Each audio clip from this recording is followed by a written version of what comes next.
हमारी आज की इस तेज तर्रार दुनिया में कभी-कभी ऐसा लगता है कि हमारे सामने जो भी समस्याएं हैं वो बिल्कुल नई हैं। पर जरा सोचिए, क्या हो अगर कुछ सबसे बेहतरीन आइडियाज, सबसे काम के फ्रेमवर्क्स हजारों साल पुराने ग्रंथों में छिपे हों। आज हम बस यही पता लगाने वाले हैं। ये एक बड़ा सवाल है ना? हर रोज हम पर इतनी सारी इंफॉर्मेशन, इतने सारे ओपिनियंस और अलग अलग विचारों की जैसे बौछार होती है। तो इस पूरे शोर में से कोई रास्ता कैसे निकाला जाए?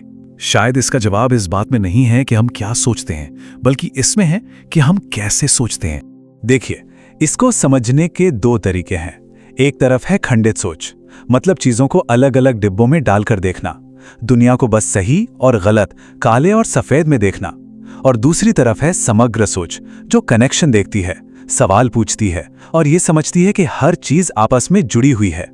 तो आज हम इसी समग्र सोच के सफर पर निकल रहे हैं। तो चलिए इस बात को थोड़ा और खोलते हैं।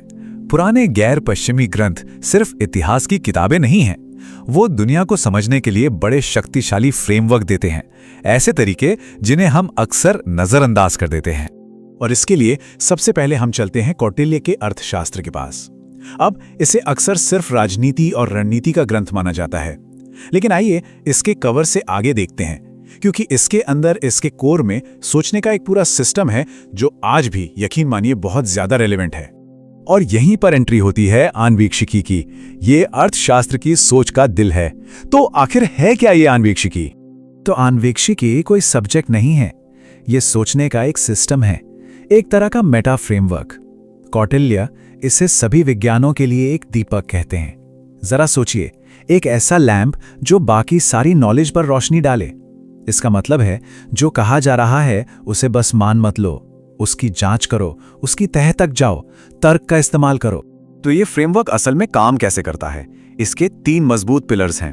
पहला है सांख्य, मतलब किसी भी प्रॉब्लम को उसके छोटे छोटे हिस्सों में तोड़ो और फिर उसे लॉजिक और नॉलेज से समझो। फिर आता है योग, और ये सिर्फ एक्सरसाइज नहीं है, ये है पर्सनल डिसिप्लिन और फर्स्ट हैंड एक्सपीरियंस, मतलब खुद अनुभव करना। और आखिर में है लोकायत, जो हमें जमीन से जोड़े रखता है। ये है एम्पिरिकल एविडेंस के बारे में, यानी वो चीजें जिन्हें हम असल में देख और परख सकते हैं। तो आप देखिए, नॉलेज, एक्सपीरियंस और प्रूफ, कितना पावरफुल कॉम्बिनेशन है।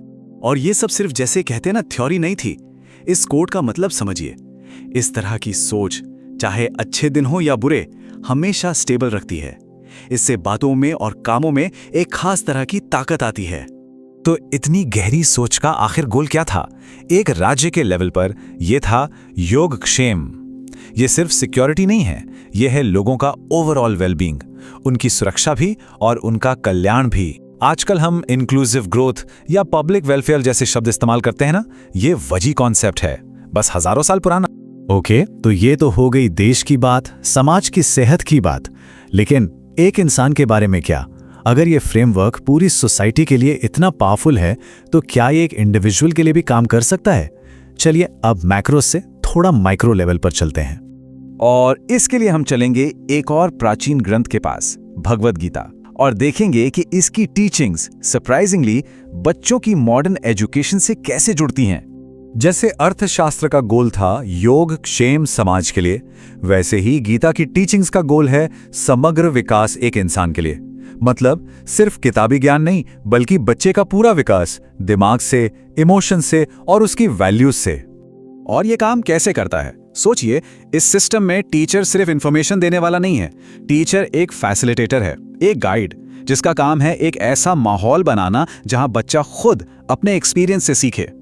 और जब हम इन प्रिंसिपल्स को मॉडर्न एजुकेशन से कंपेयर करते हैं, तो कनेक्शंस कमाल के हैं।